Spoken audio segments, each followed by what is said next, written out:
This is Sarah. This is Jenna. We're from Name 3 Songs, and today we're getting candid with Paris Paloma. Hi, we're back, and you're listening to Getting Candid with Name 3 Songs. We've been off the air for a couple of weeks. We had summer vacation for us, which was kind of nice, but I did miss doing this, and so much has happened, specifically for like delusional queens that are celebrities. And more specifically by that, I mean Doja Cat, who is now dating Joseph Quinn, and Dua Lipa, who like maybe has a promise commitment ring from her boyfriend, wild. whose name I can't remember. Callum Turner. What's his name? Callum Turner. Thank you. Her very hot boyfriend. But the Doja Cat in a win for delusional queens thing is like the top of the pyramid of that winning segment, because if y'all remember in pop culture history, in 2022, when Joseph Quinn made his debut as Eddie in Stranger Things, Doja Cat was mutuals with Noah Schnapp from Stranger Things and slid in his DMs and was like, yo, can I get Joseph Quinn's number if he's single? And Noah's like, just DM him. And she's like, yeah, I guess I could do that. And I guess she did.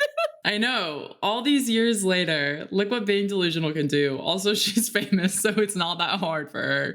But it is just funny because it's like, she's like, literally the Sabrina Carpenter thing.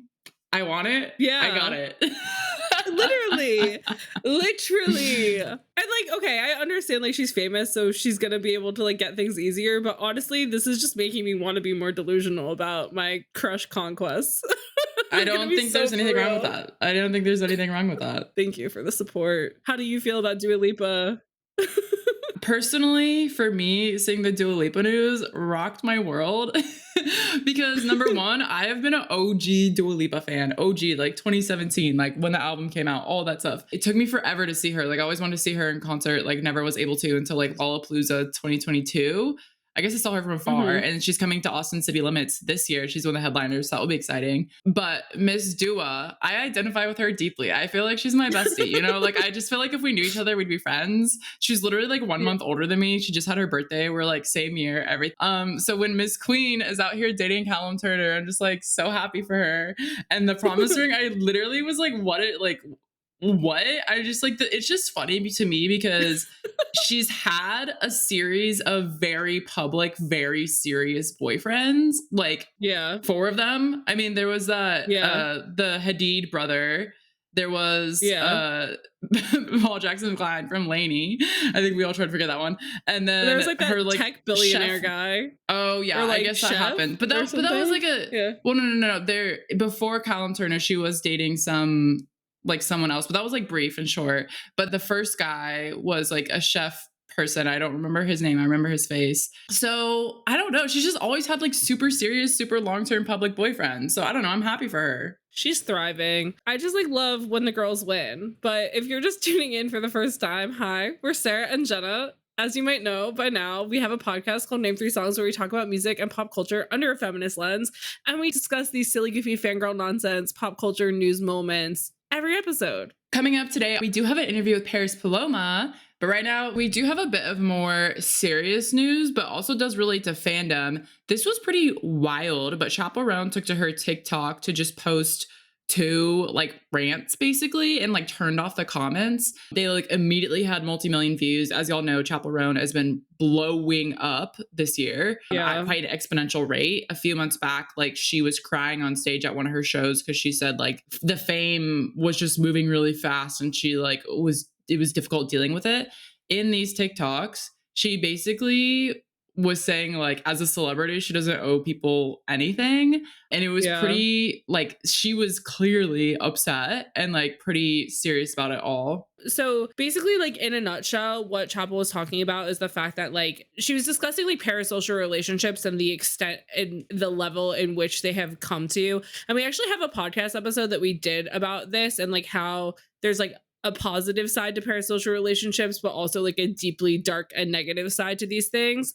And she was talking about like how it's become normalized for fans to like stalk an artist and know everything about them, and that like doxing an artist, like telling people where their family lives, where their family works, where their friends work, where their friends live, like all of these things that make them way too accessible to their fans. Like that is become normalized. And she's like, that's not normal. Like, I understand that being part of a celebrity is like being accessible and like people want to meet me and all this kind of stuff, but like you're taking this to this crazy level. And it's just been really interesting because her reaction to this has been very polarizing, but we haven't really seen somebody shoot to this level of fame this quickly. No, Like yeah. the closest thing I can think of is Olivia Rodrigo, but Olivia Yeah. Rodrigo had done television, and so And she also, had like a tape. and also that happened in literal middle of 2020. So like people were not Yeah. out in the world perceiving her. Yeah, exactly. And like, but she also already had like a taste of fame, whereas like Chapel had like tried and failed at music before, and it just like kind of didn't seem like something that was accessible to her.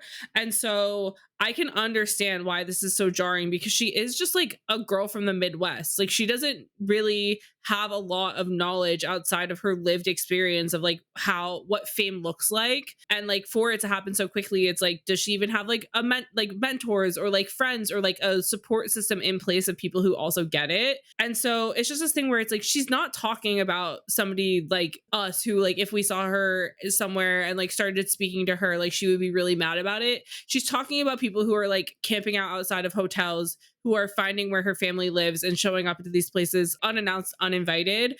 And like, I can see where she's coming from. I really empathize with her, and I can only imagine like how difficult this is for like all of her dreams to be coming true and it feeling like such a like stressful, anxiety inducing thing. This is just like what happened in The Idea of You. Shut the fuck up. Okay, listen to me. When this is spoilers, Nicholas Galitzine and Anne Hathaway get together and they finally decide to debut their relationship. And it was like this ordeal about choosing to debut the relationship, do a paparazzi walk. And then everyone was being insane to Anne Hathaway and her daughter online. And then she was like, never mind, I can't be with you. I was like, Yeah. whatever. Oh my God. They chose to put themselves in that situation, but it's just the flash in the pan fame. And like, I'm not saying Chappell Roan is a flash in the pan. It's just like that immediate like growth to fame that like was never a slow build, like was never her being able to get accustomed to. Like so much of this happened so quickly. Yeah. So it's understandable that there are a lot of fans who are crossing boundaries, who like don't know how to act appropriately just because of the way that she did rise to fame versus like her having a more healthy relationship with the fan base. Yeah, definitely. And like I said, if you want to hear more about parasocial relationships, we do have that on our podcast, Name 3 Songs, which you can find on your favorite podcasting platform. And with all of that, now we are getting candid with Paris Paloma.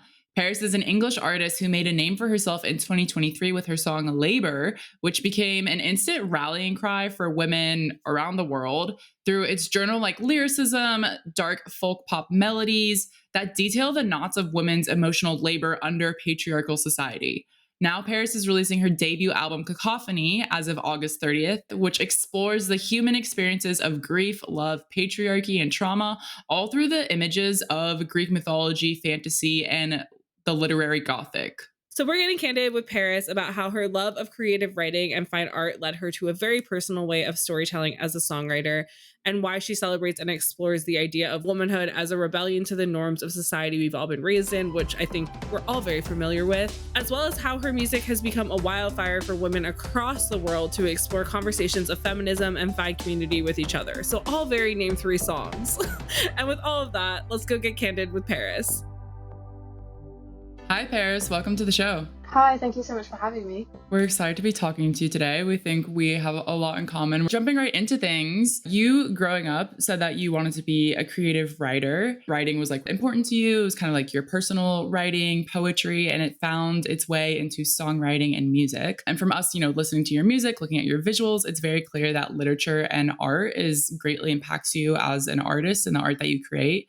So can you tell us about how you draw inspiration for the visual side of your artistry and how fine art plays an important role in this? I think I'm just a really visual person. I always have been. And I studied fine art and history of art throughout my teens, and then that's what I did at university. And for me, it's always been like a really important vehicle of storytelling. I really visualize the songs that I'm writing, and I like to build that world and kind of describe it for the listener. So it kind of feels like what I'm doing isn't solely audio based. It's writing about like a scene or a world or a character in the same way that you would in a novel or like in visual culture. It's not something I consciously do, to be honest, but yeah, obviously history of art and all the kind of sources of inspiration, whether it's like mythology or, literature, that they all have like a massive part to play in why I write the way that I do. Yeah, sometimes there's kind of,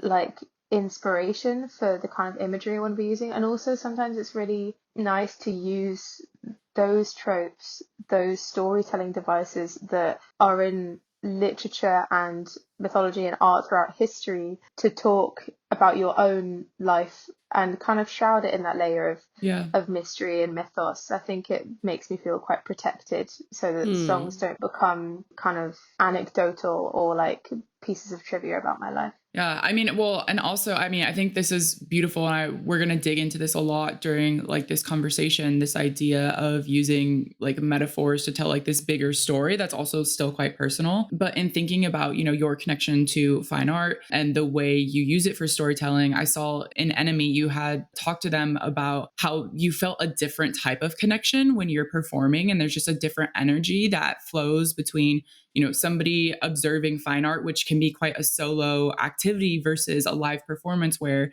it's a lot of people coming together to kind of celebrate and share in the practice of art almost. It's like a really interesting, like beautiful sentiment. And I'm just like curious, like your impression of this, of like having studied fine art, but fine art for some people being kind of not as accessible if you don't have that knowledge base, versus music being something that's quite relatable. I really felt that going to art shows, art exhibitions, and a lot of them, really amazing, and from the work of like my friends and fellow artists who I really respect and admire. But yeah, I always felt that there was kind of, and it's down to each person, like I think the reason I gravitated towards this very direct form of art in the form of storytelling, songwriting feels to me like a conversation. It feels so accessible. And I was just talking the other day, and I can't remember with who, but about kind of, I started songwriting at a point where there were lots of kind of songwriters who I was falling in love with, who the difference between them and everyone else is that they made like being a musician seem really accessible. Like people like Ed Sheeran or like Joni Mitchell, and something that Ed Sheeran did at the time was just absolutely make songwriting, he had kind of like nothing, he was working with nothing, and but sort of talent in his words, and I kind of was really inspired by that. I think there's a lot of kind of weight in both mediums, in both fine art and music, but it does manifest really differently. I think I felt that lack of accessibility sometimes in fine art, but I don't think that that's blanket everywhere, because I'm obviously a massive fan of fine art, and I have many artists who I adore and respect and do have really genuine emotional reactions to. I think it wasn't the vehicle I ended up wanting in order to feel heard in the kind of art that I was trying to put across. Well, I think like there is something so special about the act of like a live performance, where there is that energy exchange, where like as an artist who, because like Jenna and I both do photography, and I feel like that's in a similar vein, where like you take a photo of a moment where like you were experiencing energy and you freeze that and then you put it somewhere, and like people can feel something while looking at it, but you don't have that moment with them, whereas like on stage you do get to have that moment. Yeah, I sort of dabbled in like performance art as well whilst I was at university. And like back when I was studying history of art, like even before I went to uni, like the people that I fell in love with, Marina Abramovich or like Yoko Ono, like when like kind of these feminist trailblazers of like performance art, and like the immediacy and how like that it felt so profound to me, like sharing space with the audience in that way. And I think there's something really special about being a musician, which is entirely, comes from that traditional performance, but is entirely different in that everyone has their own audience. I've been thinking about it a lot recently. Everyone has their own audience, and audiences are different depending on the artist. And I feel so lucky to have such a nichely wonderful audience. And also because it's fairly new, they're all getting to know each other, in the way that you look at other artists and you know what their audience would be like. You know what a Taylor Swift crowd looks like. You know what, I don't know, a Maisie Peters crowd looks like. I think that's been something I've been discovering, which is such a joy about what I do. is seeing community happen in real time Yeah. and knowing that kind of your music has been the seed of that community for all these crowds that you're singing to. Yeah. Definitely. I think like a big part of like what our podcast is about is like celebrating that kind of thing and like making fangirls know like it's cool to like love something with your whole chest. Yeah. And I think that that's like so it's just like so beautiful and cool, especially with like the message of your work being so much about feminine energy and like women coming together.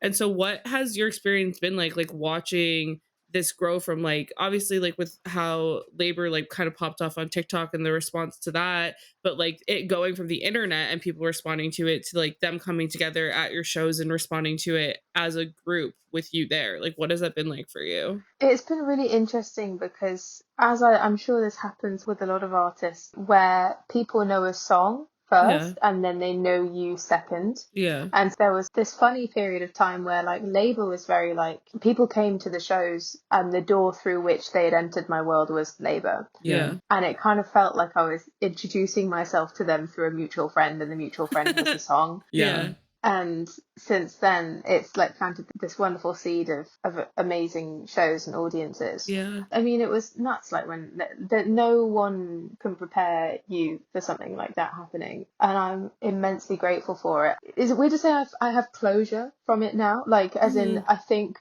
for a while, when something of that magnitude happens in your life, you just don't know how to process it. So it was kind of this like unresolved thing, even though it's a good unresolved thing. Yeah. It was like I was moving through life with it, and I felt like I couldn't, for like a year, it couldn't really sink in what had happened until the year anniversary, and we released Labour the Cacophony, which was a re-release with like, and we asked the fans to submit their vocals for it, singing along to the choruses and the bridge. And we also had a video with all the fans making their videos, of them singing along to the song. And that kind of felt like the full circle, like, oh my God, this helps me process the enormity of what this has been.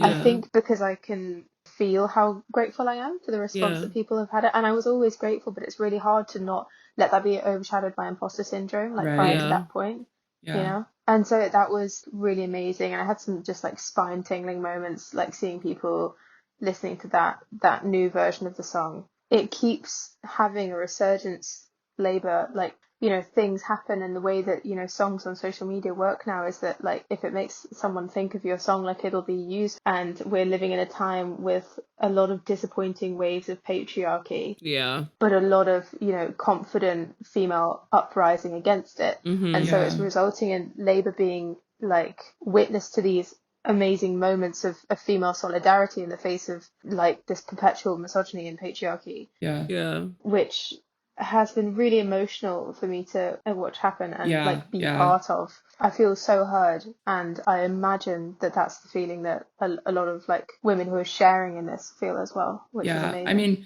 okay, there's so much to unpack there. You said so many great things, because it's so interesting. It's like when people have a song that like does really well on a platform like TikTok, like your personal response to that can be so wildly different from person to person, but it's also like how the fans respond to it. But then it's like with a song like Labor that has like a very significant meaning and a very impactful story that people are relating to, it takes on a whole new life of like, obviously songs have different meanings to different people, but when the message is so strong and clear, like you're saying, it's this cycle of it's continuing to come back up. It's continuing to take on new life all the time. And so this is like a very unique situation for this song. But at the same time, it's almost like all these people who got introduced to you from this song, it's like, that message is woven throughout a lot of your artistry. So it's not just this flash in the pan of people liked this song. I feel like, I mean, I'm curious how you feel, if there's a very strong connection then to the rest of your artistry, because like that message is at the core of kind of like a lot of the art that you do. Absolutely. I was talking to someone yesterday about agency, and I think at the heart of a lot of the music that I write not even at the heart, but like just baked through it is this trying to find agency, trying to find, you know, your like or autonomy, like power. Yeah. And labor is that. And it was always about that. Like when I was writing that song, the act of songwriting is like because you need to feel heard about something. That's what it is for me. I think like, you know, songwriting gives me agency in that way, which other mediums might do for other people. But that's why I've gravitated towards this as a job, because one of the things I think I fear most in life is being unheard. And I think the amount of times I've been made to feel unheard in like massively significant ways, which has affected my development to do with patriarchy, as so many women do. So the ideas of patriarchy, but mostly agency, are like baked into like most of my artistry, to be honest. The entire album, whilst it doesn't all deal with patriarchy, it is this trajectory of my life, of my mental development over the past few years. Yeah. And it's that finding of like self-empowerment, refining my power, or finding it where it wasn't there in the first place, and or you know, I hadn't accessed it in the first place. Yeah. And discovering the agency that I had in order to steer my life, my perception of myself. And a massive part of that, a massive antagonistic presence, is patriarchy. And it's like patriarchy doesn't exist separate currently. The patriarchy doesn't exist separate to like womanhood, and that is like a great tragedy. I was thinking about it a lot when people have referred to Labour as a song about womanhood, but I disagree, because I think it's a song about patriarchy and exploitation, because that's not womanhood. Womanhood like should exist outside of that. But so there's all these themes through like my work that's there inherently because of what songwriting means to me, and that's the role that it plays. So I think a lot of my work will always have that tone. Well, that's really interesting. And I mean, yeah, like it is so crazy how like kind of the way that patriarchy rules over everything, that like being a woman still doesn't kind of like exist in its own sense and space. And like the idea of like that theme kind of going through your music, I think is really interesting, because like you do have a Cacophony, which is like your first full-length album, and it's a 15-song album, which is so impressive because we don't get that anymore. Like we don't get these like proper like long form pieces of work. And I think that that's really beautiful, because from what we've seen of the singles and the visuals that you've had come out, like it feels like all of your work is very like a connected narrative, and like kind of like a fantastical realm off of like the real world in a way. And I'm just curious, because like with your background in creative writing and your love of all of that, like if you feel like you focused on making like Cacophony this very like long form like storytelling world because of that, and like what pushed you forward into wanting to like really kind of take songwriting into this more like creative writing kind of realm when it comes to this album. I think the desire for like honesty and like the genuine element that builds connection between, you know, an artist and their listeners. But I wasn't really even thinking about it in those terms when I wrote about it. I think for me, like creative writing in that way speaks to vulnerability, and vulnerability to me feels easier than anything when you're writing as an artist, because it feels like you're setting something down, you know. I mean, you're putting down the weight of like the walls that you hold up. For me, it's not an effort to be vulnerable. It's an effort later on when I'm looking at the song I've written and contemplating if I'm comfortable with it existing, but that doesn't interfere with the writing process too much. Obviously it always does to an extent, but the way you write is very interesting, because these songs can be quite like big thematic things that like a lot of people are able to relate to, but it's obviously an interpretation of something very personal that you've experienced without necessarily letting people into those specific details of your life. And I think just like with what you're talking about being like a very visual person and wanting everything to like be a character or a world, do you feel like having almost like this fantasy element to it helps you kind of work through these like real world experiences in a cathartic way? I think so. I don't know. I also feel like my pursuit, should I say, of like fantasy, of mythology, of something is because, I don't know, especially when talking about patriarchy, kind of like we were just talking about, there is a version of womanhood, there's a version of humanity, of like personhood, that we don't know how it exists yet, because like currently, if we talk about womanhood, the current experience of womanhood is so intrinsically like shaped by patriarchy. And I think the way in which I'm kind of you know, I love thinking about these things in like a mythological sense. It's like, God, like what would that be like to exist as a woman without patriarchy? Yeah. What a beautiful thing that would be. But it should be like, that's my little hypothesis of why I think a lot of women just adore kind of like fantasy in that element, because it's Yeah. this idea of womanhood outside of our current very disappointing standards Yeah. of patriarchy, misogyny, and gender Yeah. roles. Because I think there's such a dull weight currently on top of Yeah. like the potential for, you know, what we could Yeah. be, how we could love ourselves, how Yeah. you know, we could be creative as women. But it's something I've been thinking about a lot since people were talking about Labour as a song about the anthem of womanhood, and I've Yeah. discovered I categorically disagreed with that statement. Yeah. Yeah, and you know, there's really beautiful like pieces of literature and books that engage with, you know, folk tales or myths or like fantasy and the ways in which that feels really intrinsically linked to the female experience. You know, like Yeah. Women Who Run with the Wolves is an amazing version of that. Or also there's a book I love called by Mona Chollet called In Defense of Witches, Why Women Are Still on Trial, and that whilst that's not about, you know, it's about very real events in terms of like the witch Yeah. trials and the burn, it's that thing of kind of the freedom of womanhood and like just being able to Yeah. see like how that might manifest being kind of, you know, cornered by patriarchy. Yeah. Yeah, I find all these topics so interesting. No, I mean, that it is like, it's super interesting. And I think also like the way that you pull from like Greek mythology as well is like really cool and beautiful. Cause like I grew up like a big fan of that. And like, I think that, I don't know, I feel like there's like a lot of girls who like are secretly like really into Greek mythology. And I think it's because like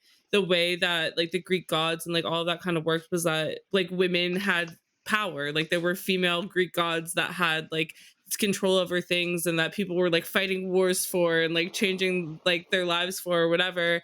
And in a way it's kind of like I don't know, it's like aspirational, but obviously not, because like, you know what I mean, it's like a myth. But in the same way also, it's like that thing of like, oh well, in the past like women were respected and worshipped in a way that like we don't see as much anymore.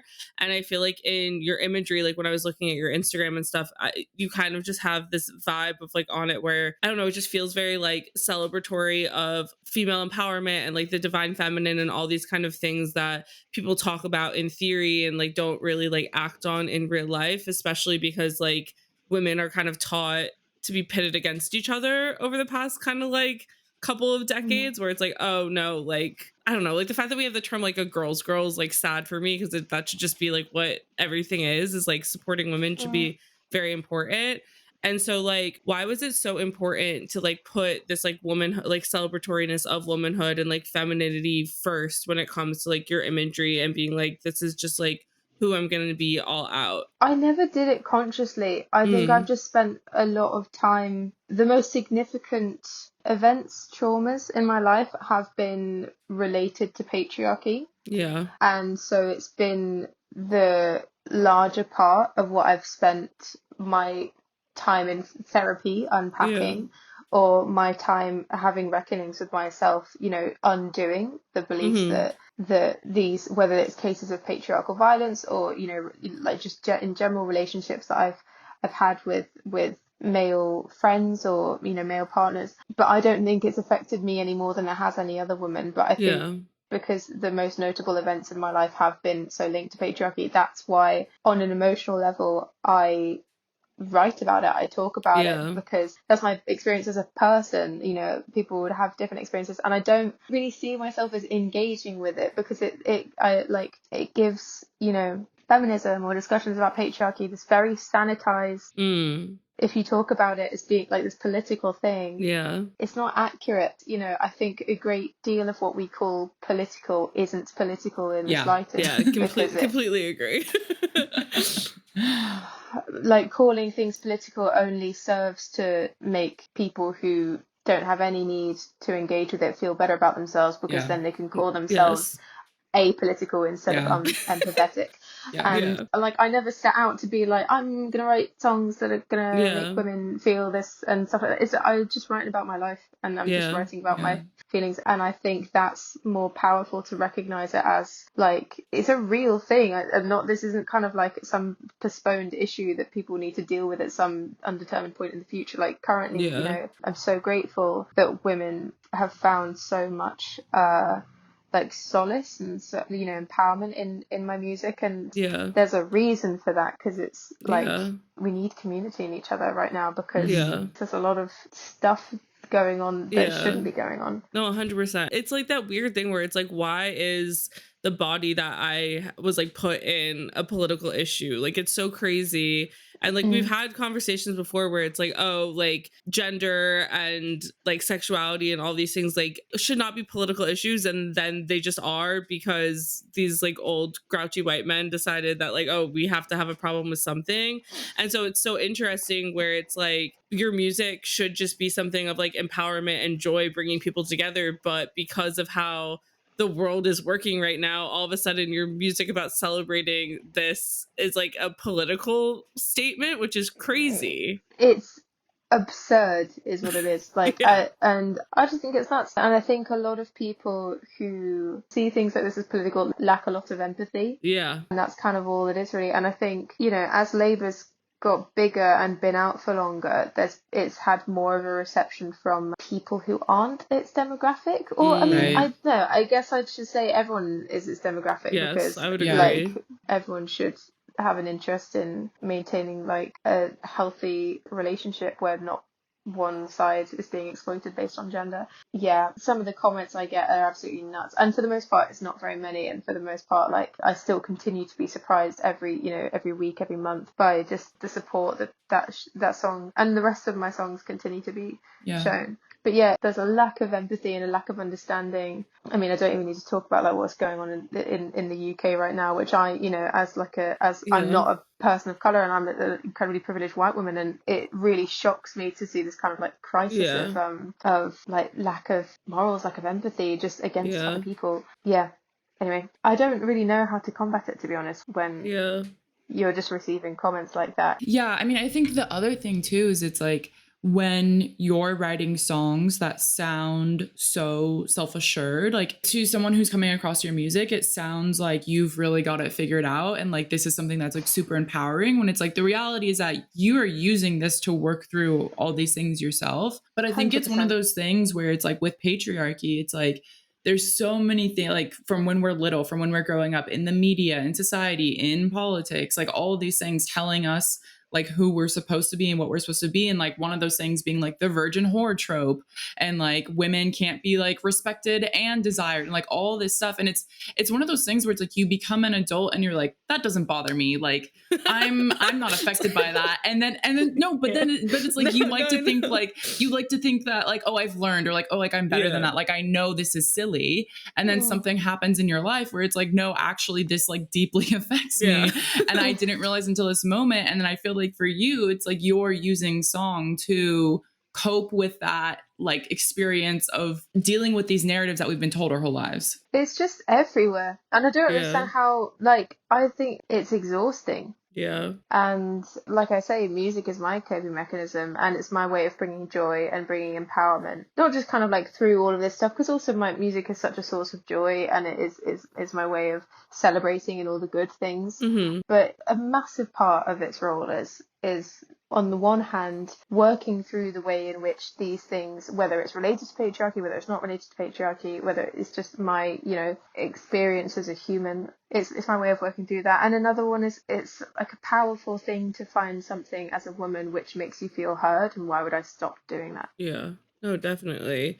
And like Jenna said, it's like that weird space too where like there truly are just men out there who are just like, oh, I either respect you or I want you, and there's like no in between. And it's like the weird space when you're making this music trying to help women feel empowered, and then there's women out there that are like, oh, if I get too empowered, am I ever going to like find love or like that kind of stuff? And it's crazy. These are thoughts that we have to have. It's nuts. Like there are comments I get from men, and I can tell they just don't know really what to make of me, to be honest. Yeah. And it like it's this very threatened, panicked energy. Yeah. Yes. Yes. I got a comment. I got a comment which really made me laugh a couple of days ago from a man. Sorry, man, I forgot what your name is. I didn't really look. That's fine. And it was a video of my show in London, in Islington, and this really wonderful moment where the whole crowd is singing along to Labour, and it's, you know, like women finding community in each other. The comment was, women are basically a cult now. And I was just like, Interesting. But also, like, pot kettle calling black. It's, Yeah. I mean, the cult of misogyny and masculinity has been so damaging for so long, and I find it hilarious that not even doing like a fragment of that, but just simply like being women, like sharing community with each other, is really frightening to some men. Well, like, for white men, like, guys, let's have some no, I'm kidding, but like it's literally like their biggest fear is coming true, which is that their whole life, like, they were told, like, oh, at some point, like, you're gonna be a minority, and like it's kind of happening, and they're seeing it happening, and they're like, oh crap, like the world does maybe work better when we're not in charge, and they don't like it because they're seeing like, oh wow, like we were wrong. And I think that that's like kind of beautiful but also terrifying at the same time. I saw this video on TikTok. Sorry that this is not from, you know, I'm not quoting an article or something, but I saw this woman talking really eloquently about what she was calling the great flailing currently at the minute, and I think mainly in the US, like with men over there, especially since Kamala Harris has been running. Yeah.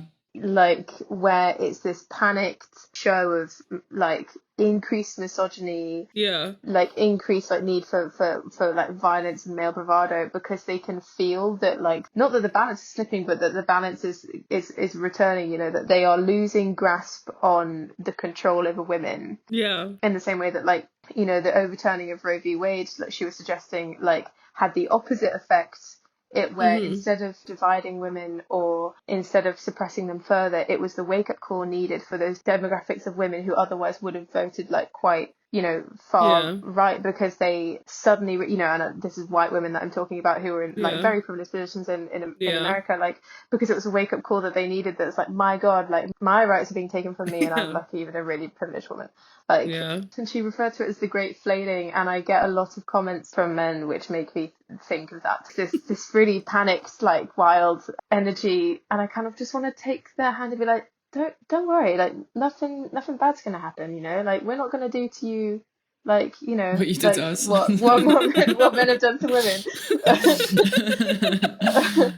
Well, because in their heads that's what they would do, I suppose. Right. They would try and institute the opposite over, but that's not. I don't think that's in the interest of many women to do that. Yeah. No. I mean, I think it is like, for men, it's a loss of power is what it is. But I feel like something you've mentioned like a few times in this conversation, and I was even like watching some of your TikToks talking about songs on your album, is this idea of community being really important. And I think this is also like a patriarchal thing. The amount of division and like hate within our society like really divides, like really tries to prevent community from forming. I feel like there's this interesting idea of like, what could society look like? What could our lives look like if we invested in community on a local level with people who have diverse experiences from us? Yeah. And it's really coming back to this, like you've said, community, but also something you've said a lot is empathy and just like understanding each other and wanting to help each other. 100%. And I've been reading Bell Hook's wonderful book All About Love, and there is a chapter called Living by a Love Ethic, and it kind of really opened my eyes, because also I'm guilty of not completely living by a love ethic. I live in London. It's kind of notoriously it can be quite a cold and lonely place, and everyone's just kind of like getting on their way to their next destination. But it made me think a lot about how we're fostering, like, you know, communities, you know, between women, but also not exclusively that, like, locally and kind of nationally and then worldwide. Oh, it's really interesting. And like in talking also just about like pushback that you've gotten in regards to just being full out in regards to like supporting women and all that as well. Like we were talking about your use of like Greek mythology, iconography, but you also use like religious artwork as part of like what you're inspired by as well. And I'm curious if people who don't understand the way that like religious art is utilized just in the fine art world, and that sometimes that's just not really like tied to the idea of religion, if there's also been any like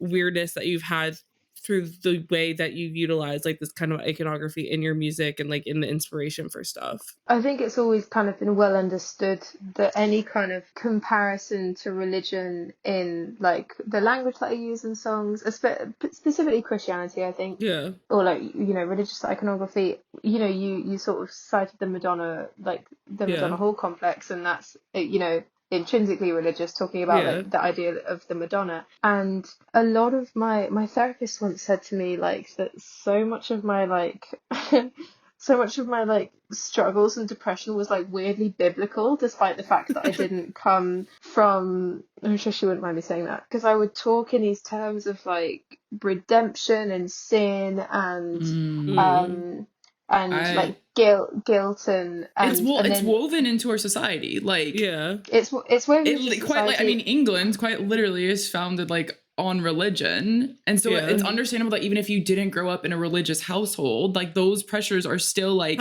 like virginity trauma. is purity, like virginity is purity, like there's so much to unpack there. Like I have OCD, and for a long stretch in my teens, it was like really like religious coded, and I wouldn't be able to explain to you why. Like a lot to do with kind of like grappling with the sense of being a good person. And then there was a massive part of that was informed by having been a survivor of gender-based violence, and so those two things in my head were inseparable. Because they informed each other. And so it's always been, you know, The Fruits, which is a song that you know, one of the first songs that I released, it talks quite transparently about like the influence that like these female religious figures have on your perception of yourself, but also men's perception of women, of being the Madonna or the whore, or being, you know, they have need for you or they don't respect you. And like it's exhausting trying to fit into those archetypes, so many of which were founded in religion. But also I sort of, you know, I like remain cagey about my own religious beliefs and things, so it's never something I kind of talk about openly. It's just all these things, culture, religion, art, like mythology, they all inform the language that we now use today to talk about women, and so I use that language to talk about my experience as a woman.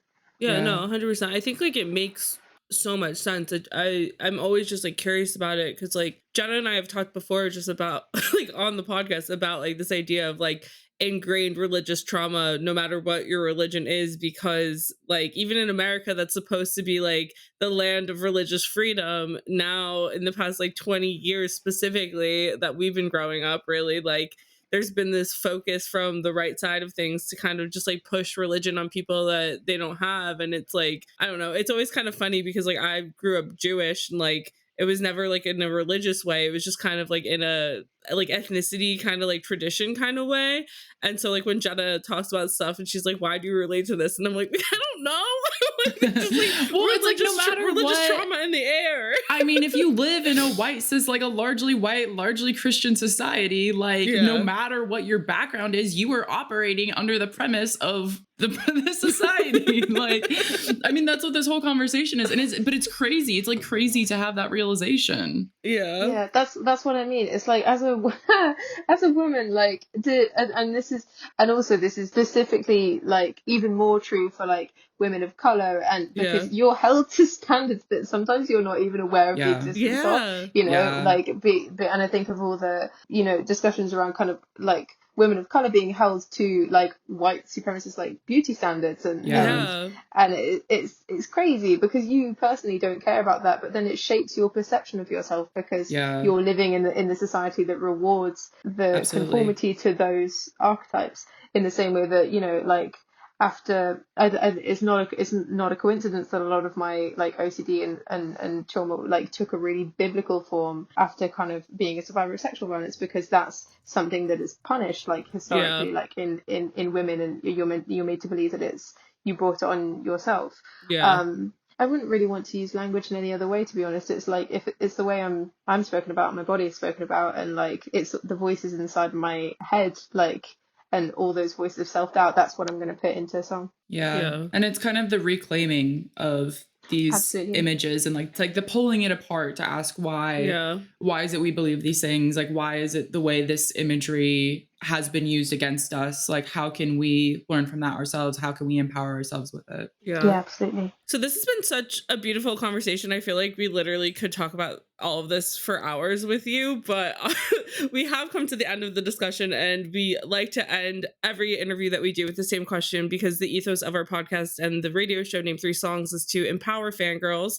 We think it's super important to celebrate the things that we love unapologetically. So Paris, what are you a fangirl of? I'm a massive fangirl of Mitski. I adore Mitski and her latest album, The Land is Inhospitable and So Are We. Specifically, I think a song called I'm Your Man. I'm a big fangirl of Hosier. I've been to several lovely concerts of his, and I've been really enjoying his album. Give us something that's not music. Can be anything. Oh, cool. Something cute in your life that brings you joy. Oh my god. Okay. I'm a really big fangirl of... I really like chess. I play a lot of chess. I really enjoy it. Cool. Yeah. And oh my god, this is like the more like normal thing. But I've really got into Legend of Zelda recently, and I've been playing it on my Switch. Oh my god. And I love it. It's so much fun. Which game? The Breath of the Wild. Yeah. Because I was told that Tears of the Kingdom would overwhelm me if I started with that. But I got it because I'm touring so much, and you spend so much time in a van or on a plane or like, you know, in transit. And my manager told me it would be a good idea, and that game takes so many hours, and like truly I think I've been playing Breath of the Wild for like 3 years, and I've just been putting off finishing it because I'm like, there's more to explore, there's more I can see. I'm kind of like nearing that point now where I'm like, I think I could probably like end it here, but I don't want to. Yeah, no, that's literally me. I've just been putting it off, so I feel that deeply. Well, this has been a lovely, lovely conversation. Thank you so much, Paris, for joining us today. Thank you so much for having me. This has been such a joy to talk with you. This was such a beautiful conversation that I'm like a little bit overwhelmed, if I'm going to be honest. Like, it's so incredible getting to talk to somebody who thinks this deeply about the ways in which like women are made to feel less than in this world, when like every time that we like rise above, it's proven that like we are powerful and deserve to like be viewed as such. And like the way in which she puts this into music and channels this into art is just like so incredible and so needed and necessary right now more than ever, I think. And it was just like so amazing getting to speak with her about it and like have such a candid conversation about this. Yeah, I mean, I agree with all of that. I think whenever we talk to someone who's also very deep in thought when it comes to feminism, we have a beautiful conversation. But for me also, I just loved how much fine art, the Greek mythology, the religion, like the storytelling, like how much of that is intertwined into the art that she makes. Like it's so refreshing. I don't know how to say it other than just like beautiful, like inspiring. The way that she uses these really like historical archetypes, which have been used throughout history, throughout art in many different ways and forms, and brings them into music, because I think that's something that we don't often see a lot in music, and how the visual aspect of her work is just as important to her. So to me, like the way in which she delivers this message is just beautiful. Yeah, no, I completely agree. It was such a gorgeous conversation, and I really hope you guys enjoyed it as much as we did. So thanks for getting candid with us and Paris Paloma. This has been Sarah and Jenna from Name 3 Songs. To get your pop culture fix, you can listen to episodes of Name 3 Songs podcast on your favorite podcast platform. And if you want to find out more about anything we discussed in this episode, you can visit name3songs.com.